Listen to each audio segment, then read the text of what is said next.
Baby Dude is back today with three-time champion, NHRA champion Larry Dixon, also three-time dad, driver of the Nitro ×2 over there. Dude, that thing is something. And cool stat that I read, six-time NHRA winner on Father's Day. Yes. Yeah. I got a pretty good record on Father's Day. Dude, you're doing something right. That's for sure. Yeah. And it only started once I became a dad. Why else would it work? It wouldn't work any other way. It wouldn't mean as much, for sure. So yeah, no, the first time I was a dad, we were racing at Columbus. Boom, win. Used to go to Columbus for the Spring Nationals for years and years and years, and hated going there because it was hot, it was humid, and you get your rear end handed to you every single year. Become a dad, won. Wow, this is kind of awesome. Next year, won again. Wow, this is cool. Became a dad again. Go back there 3 years in a row. It was like, wow, this is awesome. And then they changed the schedule, and I was like, oh no, like there goes my mojo. And then they put Englishtown, that was home of the Summer Nationals forever. They put that on Father's Day, and I'm like, wow. This very, very small part of my brain goes, wow, like I hadn't won that track in a really long time. I'm like, wow, it'd be kind of cool if I could keep the streak going, and but there, won there, so now we're 4 in a row. Then Englishtown again, 5 in a row, and then finally lost on going for my 6 in a row win. And then they didn't have the race on Father's Day for a while. And then fast forward to Bristol, got one there as well. So that's where I got my 6th win. But yeah, the round record on Father's Day, once I became a father, I think I've only lost 3 times. So it's good to be Larry Dixon, a dad, racing at the track. You must be the most winningest driver on Father's Day, I'd imagine. I'm not sure the stat there, but I have never done the research on it, but I would challenge someone. That's awesome. So doing these interviews, I like to do these extreme dad type stuff for like normal guys like me who are dad. I have 2 myself. To see these extreme jobs where you guys are still, at the end of the day, dads. Oh yeah. It doesn't matter if you're going 300 miles per hour in that car, or if you're an actor, or you're still dad when you get home. They don't care who's doing it, what. It doesn't matter how, you're just dad to them. You're not extreme dad. You're just dad. Exactly. That's all they know. That's their norm. So yeah, it's, whether you've had to change diapers at the end of the day, or cook, or go out to dinner, or whatever it is, at the end of your race day, win, lose, or draw, you go back being a dad. And for me, it really helped put things in perspective, because I think early in my career, the racing was the absolute be all, end all, nothing else mattered. And you still go there with that type of passion, but there's a lot of other things that matter more than, at the end of the day, it's just a race. We're not, we're not curing cancer. We're not curing coronavirus, like we're racing and we're entertaining them. But, on that given day, if they're handing out trophies and money, you want to be the guy. So, and with saying that, like when I have one and I didn't have my family there, wasn't as cool, wasn't as much fun. I didn't have my family to share it in too. So it was, you got the job done, but it's missing something because your family isn't there. It's so part of who you are when you become a dad. Yeah, it really is something. Like I said, I have 2 little ones, a 2-year-old and a 2-week-old, which is pretty crazy. And you have time to do Zoom. Dude, I'm so tired, man. I'm trying hard. The first go, I remember it clearly because that's your new norm, when you become a dad. But when the feeding schedules went from from every 2 hours to every 2.5 hours, and it allowed you to like have to get up one less time during the night. It was like a vacation, almost a Absolutely. reprieve. It turns into an automatic win, right? Like, Yeah. we're doing Yeah. it. It's happening. So, yeah, But I feel your pain. thank you. Yeah. It's a lot of it, lots of pain. But like, you're right. When you have a family, things become so important with your kids. Like you said, winning was just sweeter when they were there. But that's ingrained in you, right? Because your dad raced, so you grew up going with him. How did that kind of steer you in the direction you ended up being a racer yourself, and then having your kids be with you at races? For sure, growing up around the sport, being a young kid, watching my dad, for people that don't know, raced Top Fuel cars in the 60s and 70s. So that was, and he retired in 1979. I was in the middle of junior high, but ever since I was born, we just went to the track. I never played any sports. I really didn't know that there were sports. I mean, I saw it from a distance, but we raced. And growing up in Southern California, the racetracks there were, it was Lyons Drag Strip, it was Irwindale, it was Orange County. If you went far, it was Bakersfield or Fremont, Sacramento, those kind of things. So that's what we did. We just went to the races. And as a kid, I just grew up wanting to be like my dad and race cars. So I didn't have any clue of how I was going to go about doing it, but I knew that was something that I wanted to do. So fast forwarding to when I was a dad, with my kids coming out, a little bit different because, my dad did it as a hobby and, I raced as a profession. So it's different. It isn't, there's no jungle gyms or sandboxes in the pit area, it's you're representing Fortune 500 companies or countries for that matter. So it was a little bit, more professional, business-like, as me racing, but at the same time, during those times, that's kind of when I knew I was going to be a dad and we were going to raise a family.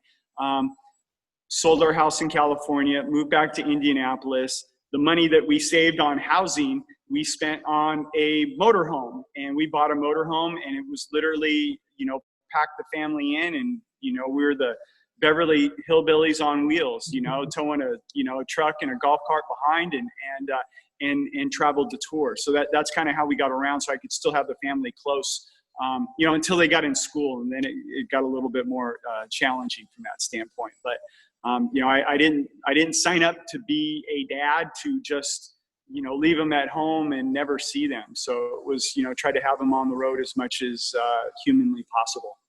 Yeah, I feel like there's such a dad movement, and I think it goes past like our dads, where my dad didn't change a diaper or do anything like that, or his dad. Like, I feel like we're the generation that dads, you're active. Like, you have to be doing things. So the fact that you got a motorhome and like brought them with you, and I'm sure, do they love drag racing today? Like, are they huge into it? My youngest is probably the one that's into drag racing the most. I mean, when I go to, the drag events with my street car, my Nova, he'll go with me, or if I go, on a match race with the single seat car or the 2-seat car. Luke, he's my youngest. He's actually in my profile picture. It's old picture, but it's still a cool picture. He's the guy. My older ones, I got one in college. One is starting her senior year in high school. So not as much, but I don't. Can I say this and mean this not as offense? I don't care if they are or aren't into drag racing. I just, whatever they want to do, just try to, do the best at it, and kind of represent the Dixon name, if anything. So it's cool how it works. So I got one that comes out and hangs out. Who knows where his path will take him right now. Right now, I think he wants to be a GM for an NBA team. So he's, and then once he retires from that, then he'll go drag racing. I'm like, well, John Force is in his 70s and he's still racing. So you got plenty of time to do everything you want and come back to drag racing for a career. Absolutely. I think those are really important words that you just said there too. It's you just want them to do what they want to do and just go after it. I think I've always I love basketball. I grew up playing and I love all that stuff. And would I love to see my boy play ball? Of course. But if he doesn't want to, what you gonna do? Like it's not like I'm not gonna be that pushing dad to do that. I think that's really important to not be that guy. If you think about options like that kids have nowadays compared to what they did, 15, 20, 30 years ago, I mean, gosh, it seemed like when I was a kid, it was like a policeman, a fireman, an astronaut, and I want to be a drag racer. Well, let me tell you, there's so many more options as far as the career choices, and ones that will last, 10, 20, 30, 40, 50 years. I don't care. I just want to help them however I can and want them to try and do the best they can. For sure. Yeah, great words, man. So since I do the baby dude reviews, if you can go back in time a little bit, I mean, you work with cars, you know the tools, you know what was your go-to baby product that you felt like helped you so much that you couldn't have done without? Is there something you remember? Like a lot of what I get is the baby carriers and the pillows that were specialized to hold the babies. I'm just curious because it's hard being a dad, man. It's hard. Things that stick out to me is instead of the diaper genies and all that stuff, Ziploc bags. Done. Done. I like it. I wasn't a guy that wanted to carry a diaper bag, so to speak. So it was kind of a backpack, and you'd put the spare set of clothes, the half a box of wet wipes in a Ziploc along with other Ziplocs. And it was like, we were mobile. Yeah. I mean, that was something that I definitely think back on, to make sure that you got your bases covered so you don't have to, the whole phone a friend, mom, help, that kind of thing, that you're responsible and you can handle things. You were a pack and prepare dad. Oh gosh, yeah, for sure. So it was nothing. Once you got it, and again, I always tell people it's like I never got the owner's manual for children. It's not wing it. It's kind of there are things that as a kid growing up that you like that your parents taught you, or things that you didn't like, and that's part of what you use as your parenting. But also, you have a significant other that has gone through the same thing as well, too. So you try to blend everything together and again, try and do the best that you can as a dad. And, try to keep your kids off of the post office wall pictures, Yeah, for sure. Everything is trial and error. It's just what works. Sometimes it's a bunch of shit and sometimes it's perfect. It just is what it is. Yeah, it's definitely not easy. I think it got easier, after 2 and then 3. You kind of knew what to expect. Our youngest was probably the easiest, and I don't know if it's as much from our parenting skills as much as there was 2 other little ones that he could follow. I mean, he picked up walk-in, just everything that he did, just went so much faster, and I think it's just having the little ones around to copy off them, it just, it helped. For sure, man. Yeah, the dad stuff is a trip. Being a dad's fun, but we got to talk about that beast behind you right there. Tell us about this thing. So this Nitro ×2, I've been going to drag races for a long time watching. This is something I've never seen before. How did this get started? And the thought crossed my mind quite a few years ago, not quite 5 years ago, but I was going into the start of, I think, the 2016 season, and I had lunch with Terry Vance, and it was Pomona. So went down. He lives down in Orange County area. Went to lunch with him, and what am I going to do with my life? Am I going to get another job? Am I going to get another sponsor? What are you going to do? And he was like, man, you need to do something to, like built on what you've done already at the racetrack. You've got a brand out there. You've won championships, you won a bunch of races. What are you going to do? And so as I'm stuck in traffic going to Pomona from Orange County to that, I'm thinking, what about a 2-seat dragster, a top fuel car? I mean, there's gas powered ones that they don't, not to knock them, but they're not as fast as, a Hellcat, Dodge Hellcat off the showroom floor. So it was like, Formula One's got a 2-seater, an IndyCar and NASCAR, and even MotoGP. You can get on, they have 2-seat MotoGP bikes that go 180 miles an hour with somebody on the back of it. So it's like, why not a top fuel car, and try and build a kind of a brand, 3-time champ, take you down the racetrack, no different than Mario Andretti taking you around the Indianapolis Motor Speedway. So that's kind of where it went, well, one, is this a practical idea? Could you insure it? Could it be built safely? And then as you start checking off things off the list, it made more sense. And so this is what we got. I mean, it's as real a top fuel car from the standpoint when we go and run our single seat regular top fuel car, that engine and rear end, the whole drivetrain comes out of it and goes in our other car, and it goes down the track. Obviously the single seater is a little quicker and faster because it's a little bit lighter. So, but this one here, it hauls the mail. It'll run, low 3-second ETs in the 8th mile and get close to 260 mile an hour, which is, if we did run it all the way out, it would probably qualify for some of the national events. So, but again, I didn't want a dumbed down Disneyland ride. Like I'm a top fuel guy, and if I'm bragging and showing off, and giving the experience of a top fuel car, it damn well is going to be a real top fuel car. So we absolutely go through everything that the real teams are going to do this weekend over at IRP. Yeah, man. I mean, it's looking at it, it's awesome. It's super legit. And like, if you wanted to get a ride in a car, who would you rather have drive than a 3-time champion who, you're going to be safe. He knows how to drive the hell out of that car. Like, I think it's such a great idea, and it needed to be made. Like you said, all the other racing has a 2-seater.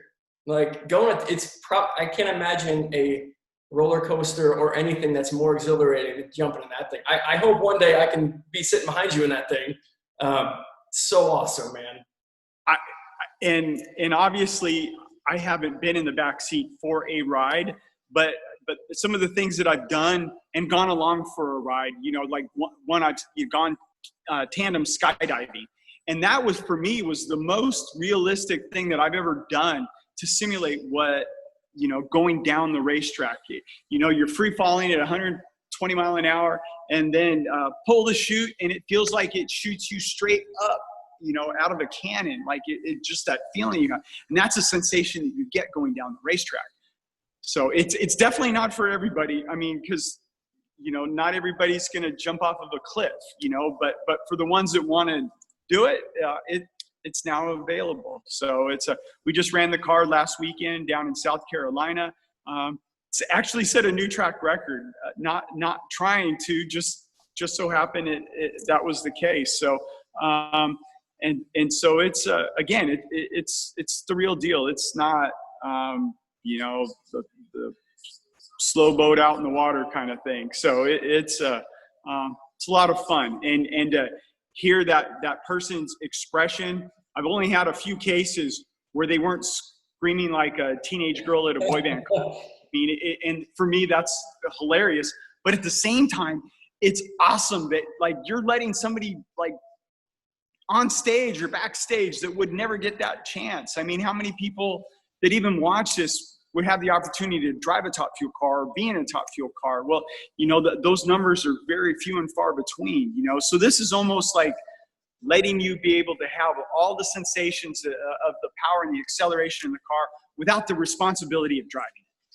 It's like going into an NBA game and letting you shoot like in a game. Like this is, It's real life. That's, yeah, unbelievable, man. Like, where can guys or girls or whoever find you to get into that car? Well, really easy, because like I'm not that big time. Like I do all the Facebook and Instagram and Twitter, Larry Dixon Racing or at Dixon Top Fuel. You can grab me that way. We've got a website, topfuel2seater.com, or you can go to larrydixon.com, and you're going to be able to get a hold of me if you want to do this. And there's track. We're going to we'll take the car out 3 or 4 more times this year, mostly in the Midwest. If people want to go for a ride, or companies, I've had racetracks book us in and actually give rides to a fan where you're literally pulling a name out of the hat and they get a free ride. We've done contests with vendors, that come in, and one of their customers end up getting a free ride. So, and then we've had people contact us and say, hey, that's like a bucket list item. That's something I want to do. We actually took a guy, 2 weeks ago, 70th birthday. He wanted to go for a ride. He says, am I too old? I'm like, you're not as old as John Force. So yeah, no, it's pretty much wide open. Again, if people, it's not the cheapest thing in the world to do, but neither riding in the rocket up in space or something. It's just but it is available. Awesome. So really, you can go on Google, type in Larry Dixon, you're gonna find this thing. So it's not like, yeah, for sure. It will be found. Yeah, it's really neat. It's the only one in the entire world, right? There's one down in Australia that got put together, and they do like just burnout. They'll fire it up and they'll give a person and let them do burnouts. But as far as going down the racetrack on a timed run, stand on the gas, I'm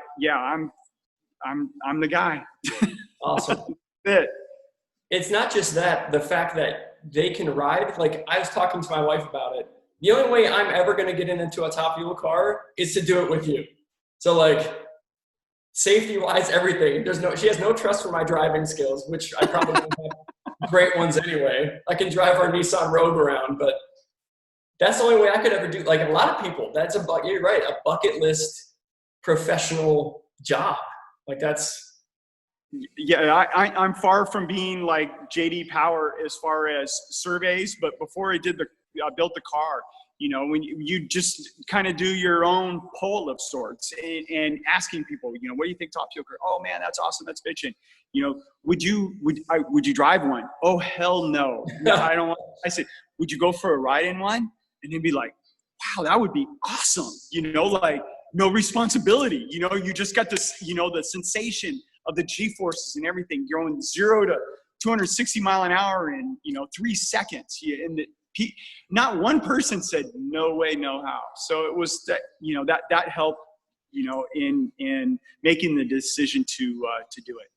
It's a sit down, hold on, like that's what it comes down to for the rider in the back. Oh gosh, yeah, for sure. And scream, like you said, most of them are screaming back there. That's. Yeah, but it's again, for me, my pleasure is being able to like share that with somebody, somebody that wouldn't, how many people are going to drive a Top Fuel car this year or go down the racetrack in a Top Fuel car this year in the entire world? There isn't going to be maybe a couple dozen at the most, and you could be on that list. You have that opportunity. So that's I think where that comes in. It's not that exclusive anymore. You can open it up to a few more people. So that's pretty much it. Awesome, man. Like obviously I see your passion for racing, your passion for that car you can clearly see how much you care about that and how you want to help other people get in the car. I think it's awesome to watch, like how much you care. It's not just a business. That's like your baby right there. Oh yeah, it's definitely part of the family from that standpoint. I mean, I love the sport. I mean, when it comes right down to it, I literally, there's people have me sign, my dad won the Winter Nationals in Pomona, in 1970. I was 3 years old, and he had me in his hands, got a trophy in one hand and me in the other hand. And like, I've literally been going to the drag races my whole life. I love the sport. And so this is something that you can share with other people. And I don't have to be the driver holding the trophy and getting the wins. It's like, as long as I'm involved in the sport, I love the sport. That's what it comes down to. I mean, I loved the sport when my dad was driving. I loved it when I was pit crewing for Don Perdome, you know, or Larry Minor, or other people. So I got a buddy that races pro stock motorcycles, Steve Johnson. When he's on the starting line and he's running, I'm cheering just as excited. I love the sport, you know. And again, I think if I can share this with other people, then it's living a blessed life. Yeah, man, you're a great ambassador for drag racing. I grew up watching because my dad loved it. So I love watching it. The same as you, a little bit different, obviously, path. But man, I appreciate you coming on and talking about your kids a little bit. That's always fun. Seeing what you're up to now, because a lot of race fans know who Larry Dixon is, and this is a really cool one for me. It's a champ right here. No, I appreciate you having me on your show. I think it's cool what you're doing. You don't think about the dad part as much. I did a lot. I loved what they talked about, you know, after we lost Kobe, you know, and he talked about, you know, a girl dad, you know, like, and I just, you know, like you know, I love my daughter. You know, the Lord blessed me with, you know, 2 sons and a daughter. And I just think it's great. But I really do think what you're doing is cool. Gives, you know, people a place to go and to network and chat. And you know, we're all in the same boat. Yeah, absolutely. I appreciate those words. It's really. Oh, I appreciate you having me on your show. And, you know, look forward to seeing you. Maybe one day I'll be able to take you down the racetrack. Oh, my God. Dreams. That's the dreams. So, yeah. You just got to keep giving hints to your bride, you know, like what to get for Father's Day. Just keep nudging, right? If I pitch it as, do you know how many times this dude has won on Father's Day? Like, make me win on Father's Day. There you go. You could say, I have everything in the world that I've ever wanted. The only thing that's missing possibly is a ride in that car. That might be the only thing. Done. Well, thank you so much, Larry, for taking the time, showing us your amazing Nitro x2 car. I'll link everything. Not that people won't be able to find it, because all those things that you have, they'll find it. But I'll definitely post it on here, so there's no way around it. 3-time champ, 3-time dad. Yeah. Thank you so much. I appreciate it. Yeah. No, thank you. Take care. Thank you. Baby dude, out.